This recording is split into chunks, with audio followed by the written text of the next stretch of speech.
So hi, in this video, as is displayed, you will see me do a TOEFL speaking test. I'm not sure if the website is going to rate my score or not, but I can show you my real score. I've taken the test before, and I've scored 25 on 30 in the TOEFL speaking part, as you can see. And my overall was 104 on 120, which is a decent score. So even if the website doesn't give um, a score to my performance that I'm going to do now, you can still assume that it is going to correspond to what level. And let's get to the website now.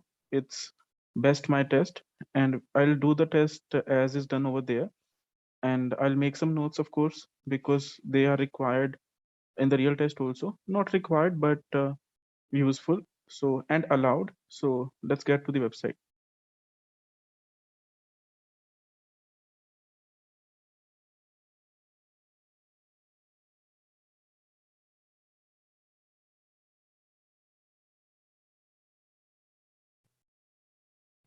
In order to adjust your microphone volume, please answer the practice question below using your normal speaking tone and volume. Wait until you hear a beep to respond. You will have 15 seconds to speak. If you finish responding before 15 seconds are finished, you can click on Stop Recording. After you are done recording, click on Playback Response and listen to your recording. If you cannot hear your response clearly, make necessary adjustments and repeat the microphone. In this speaking practice test, you will be able to demonstrate your ability to speak about a variety of topics. You will answer 4 questions. Number 1. In this question, you will be asked to give your opinion about a familiar topic. After you hear the question, you will have 15 seconds to prepare your response and 45 seconds to speak.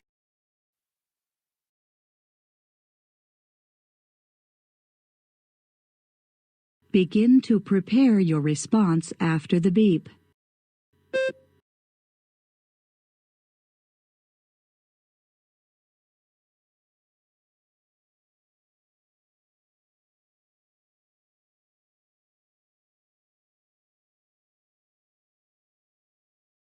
Begin speaking after the beep. I think it is mandatory that schools do so because otherwise students will not be able to have this quality. At home, the parents are not able to do this overture because they are tired of the whole schedule they have been following throughout the day. And also, these skills are required after they have passed school, after they have gone to college, and afterward the work life also. If the students have only grades, if they do not have any kind of moral education or interpersonal skills, then the thing is going to be dystopian for them. And also, I think at home, children are not going to listen to their parents as attentively as they're going to listen to the teachers because that is the case everywhere. Students do not value their parents much, but teachers are gods.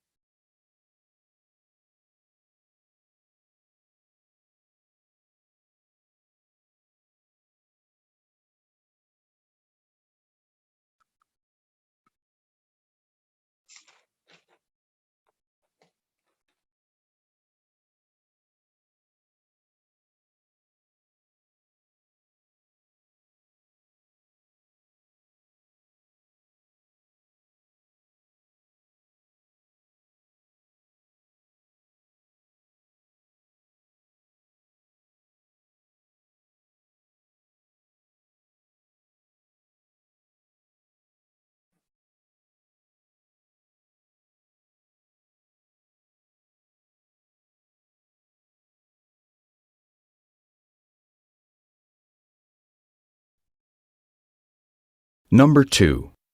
In this question, you will read a short passage about a campus situation and then listen to a talk on the same topic. You will then answer the question using the information from both the reading passage and the talk. After the question, you will have 30 seconds to prepare your response and 60 seconds to speak. Read the passage from the paper. You have 50 seconds to read the passage. Begin reading now.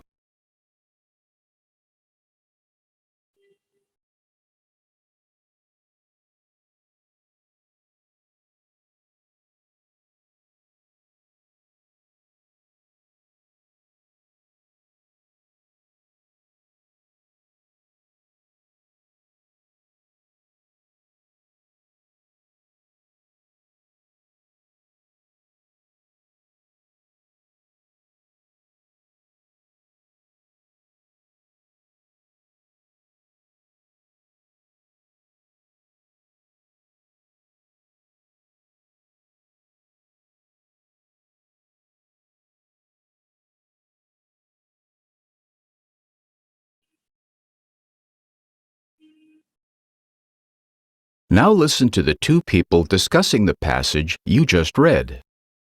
This is a bad move from the chemistry department. I can't believe they are going to spend school funding like this. Why would you say that? Have you seen the outdated equipment in the chemistry department? Most of it is older than I am. If the department has so much extra money, they should spend it on updating the chemistry equipment before pushing for more students. I mean, think about it. Most companies use updated equipment, so how do they expect us to compete for positions when we're accustomed to using outdated equipment? We're going to be at a disadvantage. Yeah, you're right. I never thought about that. We will need to know how to use the latest equipment in the chemistry field for our future careers. Exactly. Also, I think they should consider spending money on current students who are actually working hard and not try to lure in potential students. I know a lot of my friends are studying hard. Even though they are not getting an average grade of 90%, they are still getting good grades in chemistry. I think the chemistry department should award them, like giving them a bonus or something. That's true. You make a good point. It would be great if my hard work was rewarded.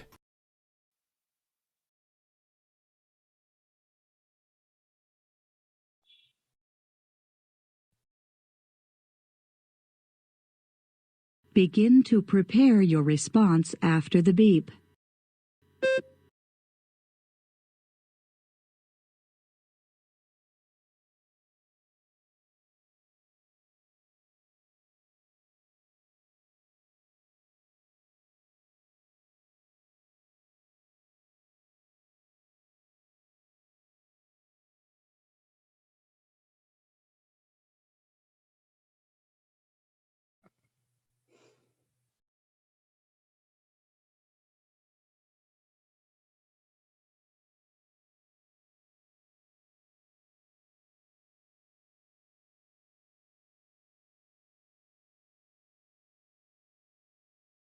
Begin speaking after the beep.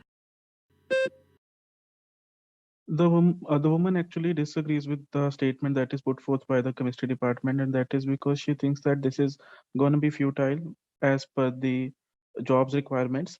The thing is that she thinks that the current equipment that they are using in the school is not enough to make the students able to get jobs in the future, because the state of the art equipment used by modern companies is not something that the students can handle after having been trained with obsolete equipment. And the woman also thinks that if they have enough money, they should be encouraging the talent of the current students in place of pushing for in place of getting new students to join the chemistry course. That is because the current students are good enough. Even if they do not have an average of 90 or anything, they can still be good students, and they are still good students, and that will foster the chemistry phenomenon, and they will do better now and afterward.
Number 3. In this question, you will read a short passage on an academic subject and then listen to a talk on the same topic. You will then answer the question using the information from both the reading passage and the talk. After the question, you will have 30 seconds to prepare your response and 60 seconds to speak. Read the passage from the textbook. You have 50 seconds to read the passage. Begin reading now.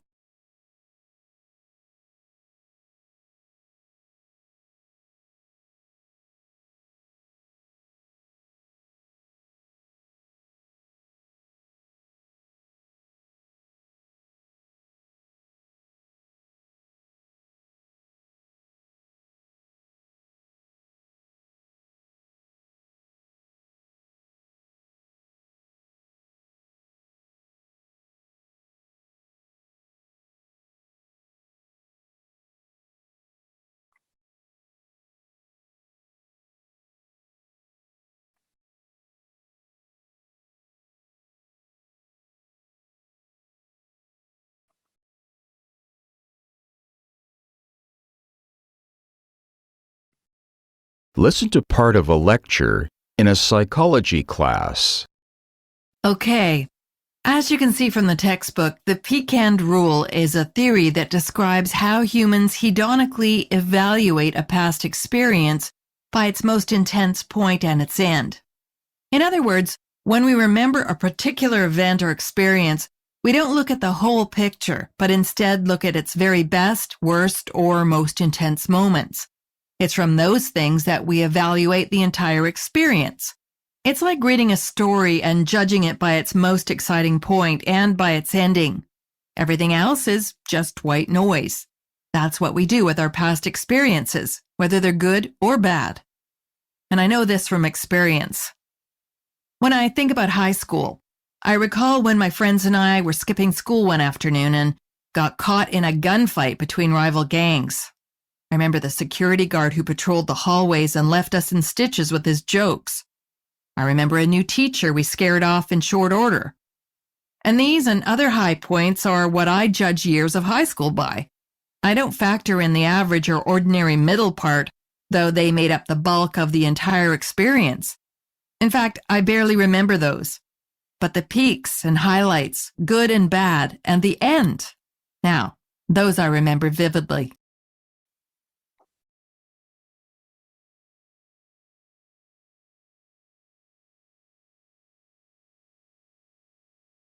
Begin to prepare your response after the beep.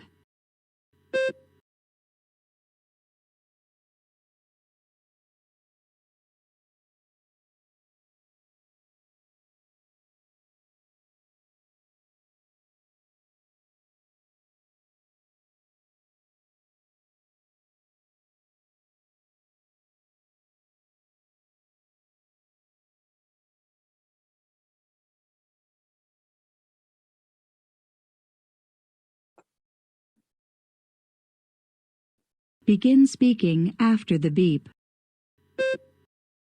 As per this rule, the moments that are high, that are actually full of enthusiasm, decide what we are gonna think about the situation as a whole. We do not consider the entirety of the situation. We do not consider what the individual parts are, but just the places where the amplitude has been reached. We give those moments the leverage to decide the overall impact, and that has been exemplified by the example given by the speaker. She says that in high school, when she one example that is given, that she was actually skipping the school with her friends, and it happened that they got caught between two enemies, and that was a high moment, maybe because of the intensity, and also there is something regarding the guards where something was spoken and they were laughing hard. So that something and other some things, I think they are the intense moments that decided the overall impact of the schooling. Otherwise the bulk was with average moments, but that is not required.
Number 4. In this question, you will listen to a short lecture. You will then be asked to summarize the important information from the lecture. After you hear the question, you will then have 20 seconds to prepare your response and 60 seconds to speak. Listen to part of a lecture in an ecology class. Okay, let's continue. Here's a thought. Have you ever wondered why trees are capable of living for long periods of time despite local bad weather conditions or even global environmental changes? Well, they're able to do that because they have special adaptations that allow them to survive and change with the environment. One adaptation is their ability to release chemicals that can prevent damage from insects. Now, we all know that insects need to eat the tree's leaves and branches to survive, causing damage. Trees can limit this damage by releasing a chemical substance that insects can't live with. This makes the trees less vulnerable to these attacks. For example, redwood trees release galotanic acid from their leaves and branches to scare off hungry insects. Okay, another adaptation is their complex root system that helps them to survive during a storm. You see, trees have many roots and the roots can grow in all directions, even tangling with other trees' roots. So during a big storm, trees can survive by holding each other up. Take redwood trees as an example. They have the strongest root system found in trees.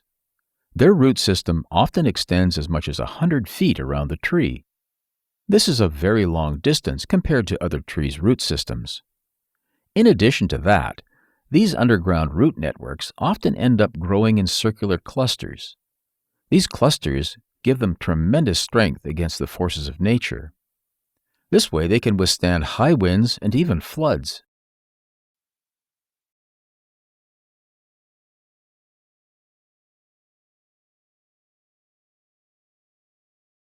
Begin to prepare your response after the beep.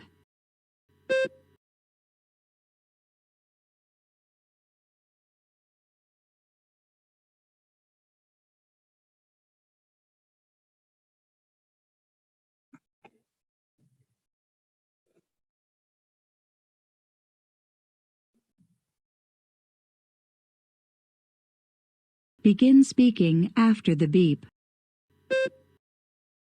One way the trees do so is because of their secretions, as in they secrete some kinds of chemicals that repel insects or kill them, and the hungry insects then are not able to harm them. The other thing that maintains their existence is the complex root system. They have such systems that they are connected with each other, and even if they have storms or other atmospheric hurdles, they are going to withstand those because they are interconnected so well. And one example for the former, for the secretion thing, is given of the galotonic acid that is used to kill insects. And for the second one, there is this example given of Red Bull trees that are integrated so well that they are not able to, that no climatic condition is able to kill them, so they live long. And there is this point regarding the circular clusters also, that roots are interconnected in a circular way. So when something happens that is gonna, break them, nothing of that's what happens.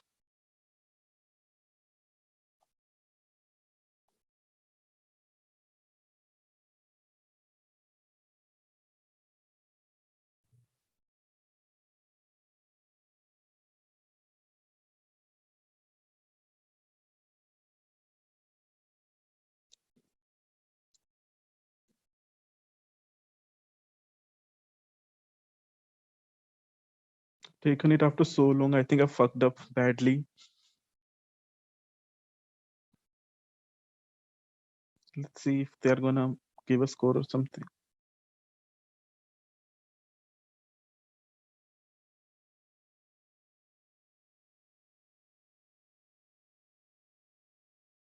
They have not given a score. They have not given a score or something.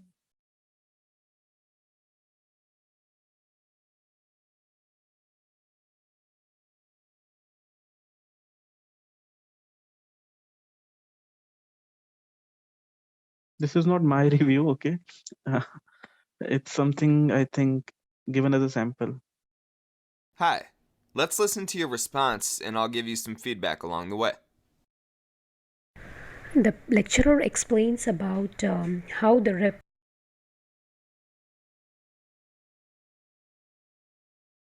Not mine.